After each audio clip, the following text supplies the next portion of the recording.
What's going on, everybody? Mike here with iSMELL, and yes, we are back at it with another video. In today's review, we are going to be doing a deep dive into a fragrance that I've wanted into my collection and on my shelf for several months. I'll admit it did take me some time to acquire a vintage bottle, but I have one in my possession.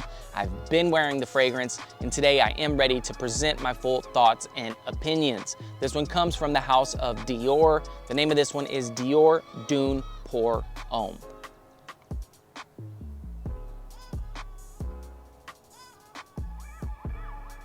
So yeah, considering this is a full and in-depth review, we have quite a bit to get through. I'm not here to waste anybody's time. Let's go ahead and get into it. If there was ever the epitome of a hidden gem, it would be DIOR Dune, as its 1997 release would be completely overshadowed by the more fresh, aquatic, and mass appealing scents of that same time period. Mind you, DIOR Dune was competing with the likes of Acqua di Gio, which came out only a year earlier, as CK1 and Tommy Hilfiger. Safe to say, DIOR Dune would never reach the same commercial success as the aforementioned fragrances, but don't get that twisted with this not being a good fragrance or that it doesn't smell good or something. Yes, it is a stark contrast to some of the fragrances I just mentioned, but one thing is for sure, similar to all the fragrances that were set in this time period, the wearing experience itself is effortlessly pleasant, very minimalistic approach to fragrances during that time period, which ultimately is one of my favorite things about fragrances created in the late 1990s. So yeah, as we've already established, this fragrance did not reach a gigantic amount of commercial success, and because of that, it's existed somewhat in the peripheral. It's even further compounded when you take into consideration DIOR would release in the early 2000s the iconic DIOR Homme. Yeah, so many people think this is a discontinued fragrance, which it's in fact not. There are still bottles in production today, but it's a bit of an older fragrance, and y'all know how the game is played. Fragrances are reformulated over time, which DIOR Dune is apparently a victim of as well. And by reformulated, I just mean the scent profile, it'll still smell the same, it'll just be a little bit more watered down. It was because of that I did opt for the older bottle, the older version, which I'm incredibly glad I did.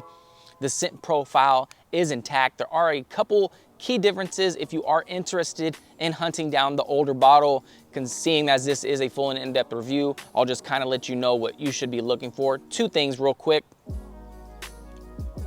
It'll say Christian Dior at the bottom, and then you'll see the concentration of the fragrance itself. Newer bottles will just say DIOR, and it will not show the concentration in the middle of the bottle. So just a couple key things to look for if in fact you are hunting down a vintage bottle. At the end of the day though, I don't know if the differences are so enormous that it should warrant trying to hunt down an older bottle, because there is a bit of a catch-22. You do take a bit of a risk when you hunt down these older bottles. You don't know how the previous owners stored those fragrances, so some of the top notes can go rancid. Thankfully, this is not an overly citrusy fragrance, which I'll get into, so I was not worried about the top notes going bad. And also, again, it's not the most popular fragrance, so the likelihood that this fragrance was gonna be duplicated, that they were gonna just put water or something inside of a DIOR Dune bottle, was fairly low as well. So ultimately, I did take the risk, and I'm glad I did.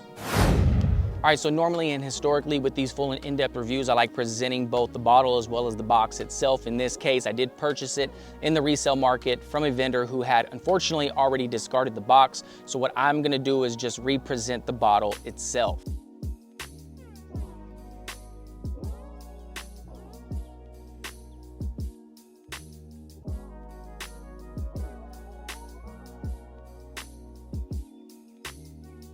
It does follow the same trend as the majority of fragrances set in this same time period, again, the late 90s, and by that I just mean a very minimalistic, streamlined approach. Wrapping up with this presentation, one thing I will state is I don't like the cap. It's a half spherical plasticky cap. It does click into place. Another thing is I wish I would have got the 100 ml versus the 50 milliliter, because I have been running through this fragrance quite quickly. It's a fragrance that I do tend to overspray. Again, I'll show you all the dent again. And then aesthetically, The bottle itself, it does kind of remind me of a Jean Paul Gaultier where he's arching his back.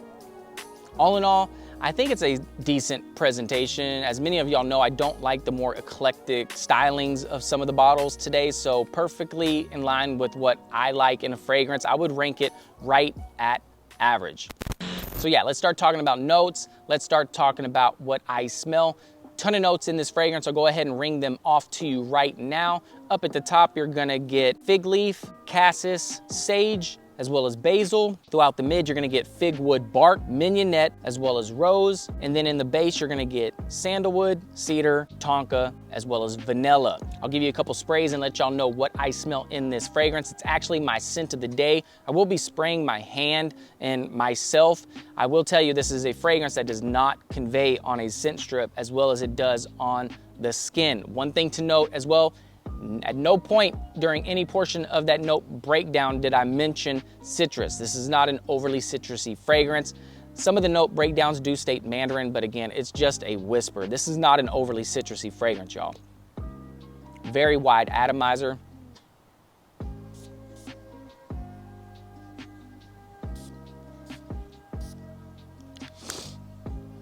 All right. All right, so this one opens up clean and breezy, effortlessly green. It's pleasant. You get that bitter green fig leaf paired with a fresh but slightly sulfuric cassis note. Cassis is the extract part of the buds from the black currant plant, and it provides a certain liveliness to the fragrance. That's where the freshness in this fragrance is coming from, in my opinion. So very bitter green. I don't want to overuse the word fresh in this fragrance, but it's a very alive, it's a very airy fragrance, has a lot of dimension. It's a feel-good fragrance that doesn't try too hard, effortlessly pleasant. Again, follows the trend of fragrances set in the late 1990s. As the composition begins to settle, and it does settle rather quickly, it begins to warm up, become more woody, and provide some subtle sweetness. The greener aspects of the fragrance is still intact. This is a very green, woody, Mediterranean style fragrance. So think Acqua di Parma. That sweetness is coming from that fig. I wouldn't say lactonic, but it is a bit creamy. So warm, subtle sweetness, a bit creamy, very woody, green. Yeah, the woodiness in this one is more akin to sandalwood, not oak necessarily. So not an overly complex fragrance, not by any stretch. This is an effortlessly easy to wear, non-challenging fragrance that anybody could wear for spring and summer.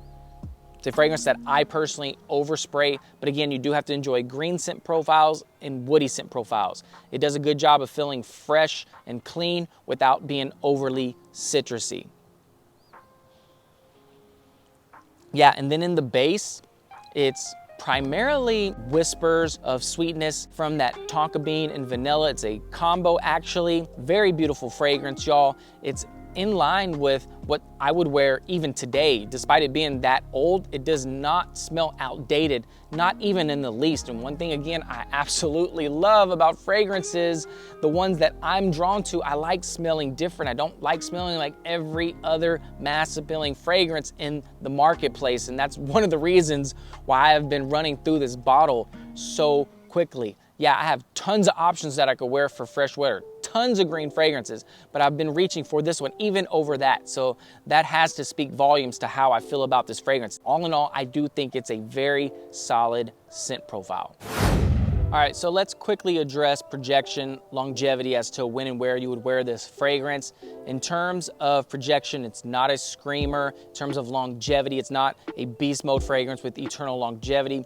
I spray my skin, I get about 3 hours. At that 3 hour mark, it's sitting very close to my skin. So this is a fragrance you're gonna want to respray. I get about 5 hour tops, even if I spray my clothes. So again, not a screamer, but I don't need my fragrances to be a screamer. I like when they're discovered and not announced. As it relates to the seasonality of the fragrance, spring and summer primarily, this is a fragrance with a sunny disposition. Where I would wear this fragrance, casual to business casual. I'm wearing t-shirts and shorts today. I wore this fragrance today. So that's the perfect scenario for when you would wear this fragrance. You could pull this one off at work. You're not gonna offend anyone. Again, this is a pleasant, effortless fragrance, very minimalistic approach, as is the case with fragrances set in this time period. So you're not going to offend anybody. You could pull this one off at work as well. In terms of the demographic, I think this is a fragrance geared towards people at least 28 years and older. Anybody else, I think they're gonna gravitate more towards the beast mode, eternal longevity, compliment monster fragrances that have that bubble gummy sweet Invictus DNA, or that are like super aquatic, mass appealing. That's not what this one is. This one is a very understated fragrance, very sure of itself. It doesn't try too hard. It's not announcing itself to the entire room. It just smells good, and I really do appreciate that, because again, I can't think of anything on the Macy's shelf in 2025 that smells quite like this. It doesn't smell outdated. It's very wearable, and for that, I'm very glad I picked it up. All right, you guys, that pretty much wraps it up for me. Those are my thoughts and opinions on DIOR Dune Pour Homme. I really do appreciate you checking out the video. For those of y'all still here, you know I do a giveaway almost every single video. It's what makes my channel stand out apart from the rest. So this is what I want y'all to do. Leave a comment below. Let me know if this is a fragrance you want to check out, and I'll send you a free 5 milliliter decant just to show my appreciation for checking out the full video. Listen, I can't sit here and say I have the most content coming down the pipe, but what I promise every single one of y'all is every single time I upload, you are going to get honest, authentic, and unbiased opinions. In the year of 2025, that really does have to count for something. I really do love and appreciate all the support, all right? Until next time, y'all. All right, bye.